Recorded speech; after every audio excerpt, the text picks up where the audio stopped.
श्री शिव महापुराण भाषा विद्येश्वर संहिता 22वां अध्याय शिव नवेद्य और बिल्वपत्र महात्म वर्णन।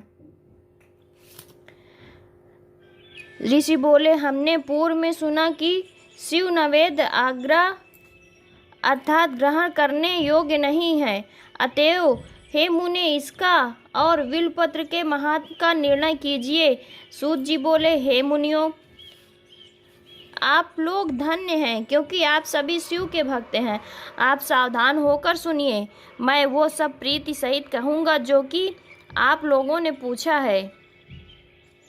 शिव जी का भक्त पवित्र, शुद्ध, सत्यवती और दृढ़ निश्चय वाला होना चाहिए। ऐसा भक्त शिव जी का नैवेद्य भक्षण करने में आग्रह भावना को नहीं करता। शिव जी के नैवेद्य को देखकर तो पाप दूर से ही भाग जाते हैं और उसको भक्षण करने पर तो अनेकों पुण्य प्राप्त होते हैं। शिव जी का नैवेद्य भक्षण करने से तो हजारों और अरबों यज्ञों से बढ़कर शिव सायुज्य की प्राप्ति होती है। जिसके घर में शिव जी के नैवेद्य का प्रचार होता है उसका सारा घर तो पवित्र है ही, साथ ही वो अन्य घरों को पवित्र कर देता है। अतएव शिव नैवेद्य को आया हुआ देख कर प्रसन्नता पूर्वक उसे सिरोधार्य कर शिव जी का स्मरण करता हुआ बड़े प्रयत्न से उसे भक्षण करना योग्य है। शिव नैवेद्य को आग्रह समझकर उसे ग्रहण करने में जो विलंब करता है उस मनुष्य को पाप लगता है, वो बड़ा पापी है और नरक में जाता है। जो शिव नैवेद्य को ग्रहण की इच्छा नहीं करता, शिव दीक्षा से दीक्षित भक्त को शिव नैवेद्य भक्षण करना बड़ा शुभप्रद है। शिव नैवेद्य ग्रहण कर ब्रह्म हत्यारा भी पवित्र हो जाता है। हाँ, जहाँ चांडालों का अधिकार है वहाँ मनुष्य को भक्षण नहीं करना चाहिए और जहाँ चांडालों का अधिकार नहीं है वहाँ का प्रसाद भक्तिपूर्वक भक्षण करना चाहिए। बाणलिंग, लोहलिंग, सिद्धलिंग और स्वयंभुलिंग तथा संपूर्ण प्रतिमाओं में चांडाल का अधिकार नहीं है। हे मुनीश्वरों, लिंग के ऊपर का द्रव्य अवश्य ही अग्रहण है, किंतु जो लिंग स्पर्श से अलग है वो पवित्र है। हे मुनियों, ये तो मैंने आप लोगों से शिव नैवेद्य का निर्णय कहा। अब बिल्वपत्र का महात्म्य सुने।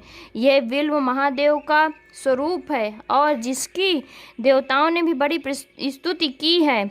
इसकी महिमा कठिनता से जानी जाती है।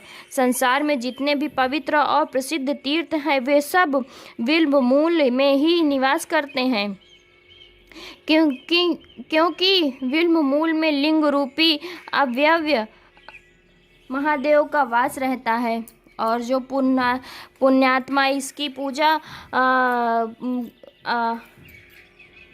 पूजा करता है वो निश्चय है शिव जी को प्राप्त होता है।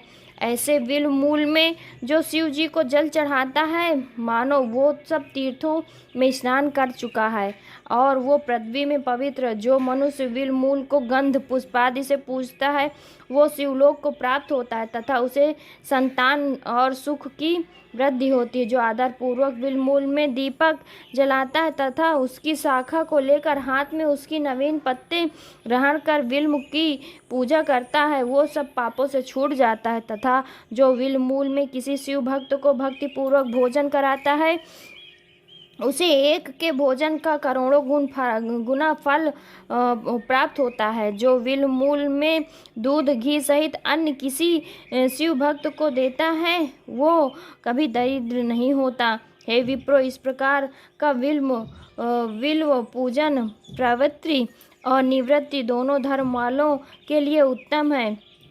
इति श्री शिव महापुराण विद्येश्वर संहिता का 22वां अध्याय समाप्त। भक्तजनों, हर हर महादेव।